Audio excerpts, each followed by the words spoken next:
Morning student, आज हम करेंगे एलसीएम एंड एचसीएफ का पार्ट 2। अगर आपको पहले की वीडियो देखनी है तो आप गीता ठाकरन चैनल पर जाकर देख सकते हैं। तो आज की अपनी वीडियो स्टार्ट करते हैं। तो करते हैं पॉइंट 5 से। तो सबसे पहले है वह सबसे बड़ी संख्या जिसके द्वारा एक्स वाई तथा जेड में भाग दिया जाए तो शेष क्रम से ए बी एवं सी प्राप्त हो। तो एक्स माइनस ए वाई माइनस बी तथा एक्स माइनस सी का एचसीएफ होगा। जब ऐसा पूछा जाए इसमें शेष क्रम से ये बच्चे और इससे भाग दिया जाए तो क्या क्या एचसीएफ हो जाएगा, एक्स माइनस ए वाई माइनस बी और जेड माइनस सी। यहाँ पे जेड आ जाएगा, ठीक है। तो वह सबसे बड़ी संख्या ज्ञात कीजिए जिसके द्वारा 20, 15 एवं 40 से भाग देने पर शेषफल क्रमशः 2, 3 और 4 प्राप्त हो। सबसे पहले क्या करेंगे, इनमें से रिमाइंडर को क्या कर देंगे माइनस। तो क्या आ जाएगा 20 माइनस 2 18, 15 माइनस 3 12, 40 माइनस 4 36। अब जो आंसर आए उनके क्या निकाल लेंगे एचसीएफ। तो 18, 12 और 36 का एचसीएफ क्या आ जाएगा 6। कैसे पता चलेगा, 12 के फैक्टर तोड़ दो 2 × 6। सबसे पहले बड़े नंबर से डिवाइड करके देखते हैं, पर बड़े नंबर से 18 भी डिवाइड हो रहा है, 12 भी और 36 भी। तो यही क्या हो जाएगा हमारा एचसीएफ। नेक्स्ट है वह सबसे छोटी संख्या बताओ जिसके 10 जोड़ने पर 12, 15, 18, 24 तथा 30 से पूर्णतः विभाज्य हो। जब भी छोटी संख्या पूछी जाएगी तो क्या कर देंगे, सीधा का सीधा एलसीएम ले देंगे।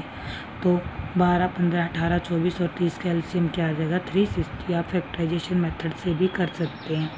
तो क्या आ गया हमारा 360। अब क्या पूछा है, 10 जोड़ने पर इनसे पूर्णतः विभाजित हो जाए, मतलब कि ये 10 ज़्यादा है क्योंकि हमें जोड़ने पर पूछा है। तो क्या कर देंगे 10 माइनस, तो हमारा आ जाएगा 350। नेक्स्ट है वह सबसे छोटी संख्या कौन सी है जिसको क्रमशः 4, 5 एवं 6 से भाग देने पर क्रमशः 1, 2 तथा 3 शेष बचे।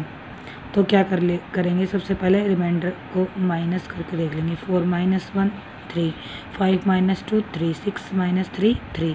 रिमाइंडर यहाँ पे सेम है तो इसको यहीं का यहीं छोड़ देते हैं। फिर सबसे पहले 4, 5, 6 का क्या निकाल लेंगे एलसीएम। एलसीएम आ गया 60। अब जो रिमाइंडर सेम था तो सेम रिमाइंडर को इसमें से माइनस कर देंगे तो आ जाएगा हमारा 57। अगर हमसे पूछा जाए बड़ी संख्या, क्योंकि अभी तो हमने निकाली छोटी संख्या, अगर पूछी जाए बड़ी संख्या तो जो ये रिमाइंडर था ना 3, ये क्या हो जाएगा हमारा एचसीएफ।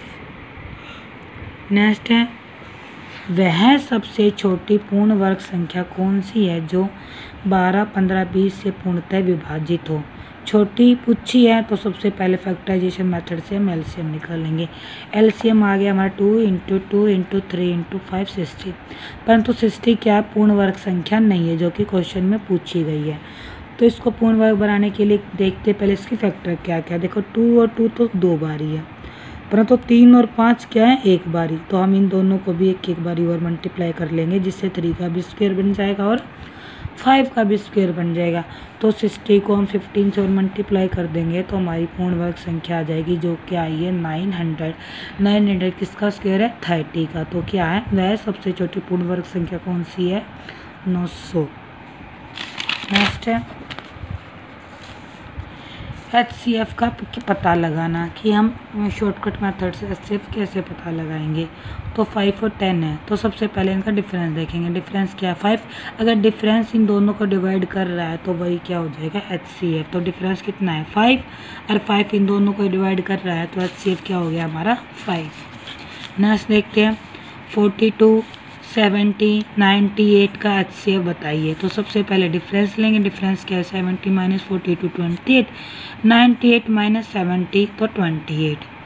यहाँ पे रिमाइंडर सेम है, अगर रिमाइंडर अलग हो तो सब छोटे वाला रिमाइंडर लेंगे। तो यहाँ पे रिमाइंडर तो सेम है, तो सेम पर तो 28 से दोनों तीनों डिवाइड नहीं हो रहे हैं। तो हम 28 के क्या कर लेंगे फैक्टर।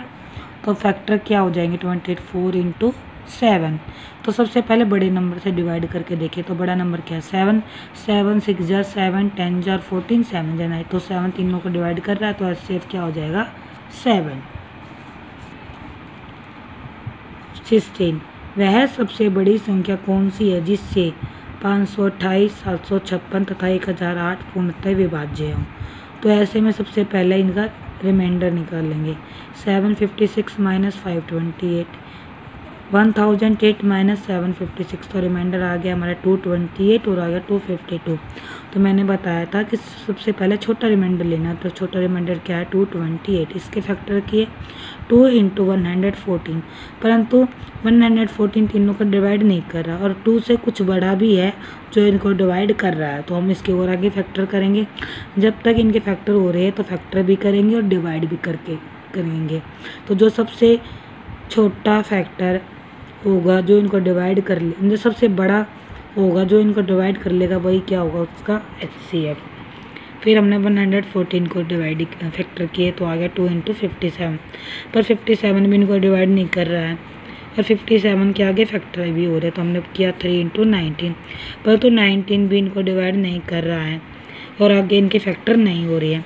तो जो अब छोटे फैक्टर थे अब उनको लेते हैं 2 × 2 × 3, तो आ गया 2 × 2 4, 4 3 जा 12, और 12 528, 756 और 1008 तीनों को डिवाइड कर रहा है, तो ये क्या हो जाएगा हमारा HCF।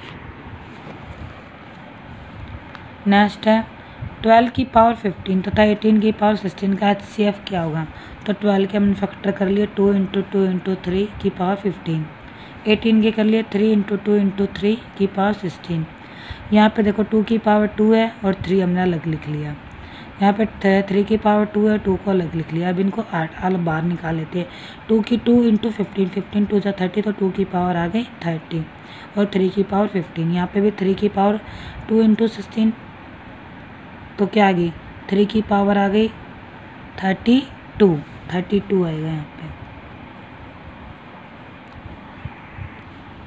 तो ये आ गया 2 की पावर 32।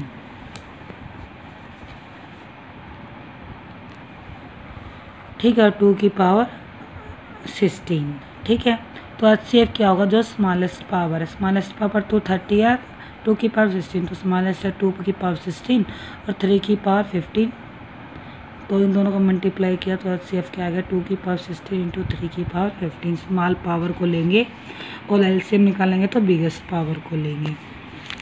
नेक्स्ट है वह सबसे बड़ी संख्या बताइए जिसमें 117, 247 तथा 772 में भाग देने पर प्रत्येक स्थिति में समान शेषफल प्राप्त हो। बड़ी संख्या पूछा तो क्या निकालेंगे HCF।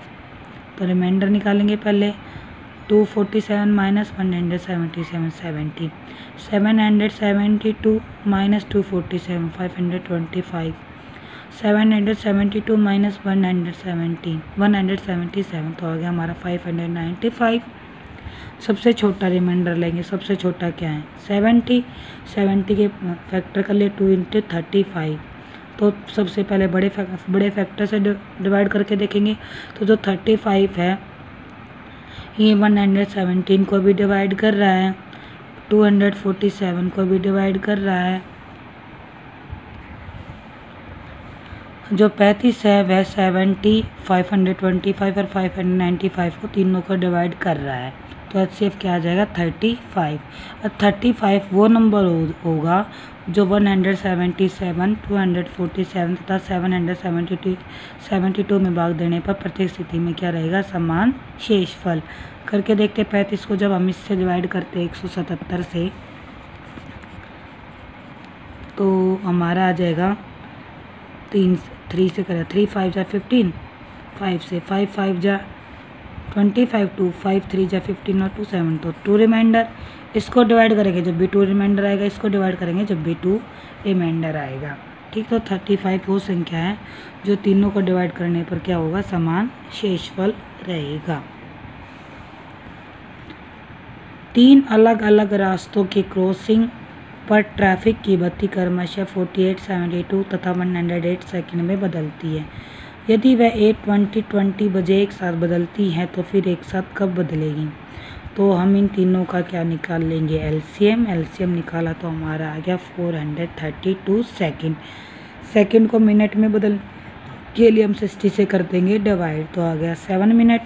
तो पहली बारी का बजिए 8 20 20, तो इसमें हम 7 मिनट और 12 सेकंड को जोड़ देंगे, तो मिनट में मिनट जुड़ेगा, सेकंड में सेकंड, तो हमारा आ जाएगा 8, 27, बजे एक साथ बदलेंगी। ठीक है, 8 घंटे 27 मिनट 32 सेकंड पर ये फिर से एक साथ बजेंगी। नेक्स्ट है, एक वृत्ताकार रास्ते की लंबाई 3 किलोमीटर है, जिसके किसी एक रास्ते से ए बी तथा सी ए की दिशा में क्रमशः 12 kilometre per hour, 20 kilometre per hour एवं 24 किलोमीटर पर आवर की चाल से दौड़ना आरंभ करते हैं। वे पुनः उसी स्थान पर कितने समय बाद मिलेंगे? तो पुनः किस समय मिलेंगे? एक फार्मूला है परिधि क्या होता है उसका साथ वृत्ताकार एरिया का सरकमफ्रेंस मतलब रास्ते की लंबाई अपॉन चाल का HCF। चाल कितनी है उनकी 12, 20 और 24। रास्ता कितना है 3 किलोमीटर का, तो 3 ऊपर और 12, 20 और 24 का HCF क्या होगा वो 4, तो आंसर क्या आ जाएगा 3/4। नेक्स्ट है, दो संख्याओं का LCM उसके HCF से 24 गुना है। यदि LCM और HCF का योग 600 हो तो एक संख्या बेहतर है, तो दूसरी संख्या बताइए। तो LCM प्लस HCF दे रखा है हमारा 600। ठीक है, और क्या दे रखा है जो LCM वो HCF से 24 गुना है, मतलब LCM HCF हमने x मान लिया, तो LCM क्या हो जाएगा 24x, तो ये हो जाएगा 600, तो 25x हो जाएगा 600, तो हमने x की वैल्यू निकाल ली 600/25, तो आगे हमारा HCF की वैल्यू 24। तो HCF 24, LCM 24 into 24। LCM into HCF क्या होता है पहली संख्या इंटू दूसरी संख्या, तो हमने वैल्यू रख ली और पहली संख्या दे रखी है 72 और दूसरी निकालनी है, तो इधर उधर ला के इनको काट के हमारा आंसर आ जाएगा 192। 72 यहाँ आ जाएगा डिवाइड में और दूसरी संख्या निकल जाएगी हमारी 24 3 जा 3 8 जा 24 8 जा 192।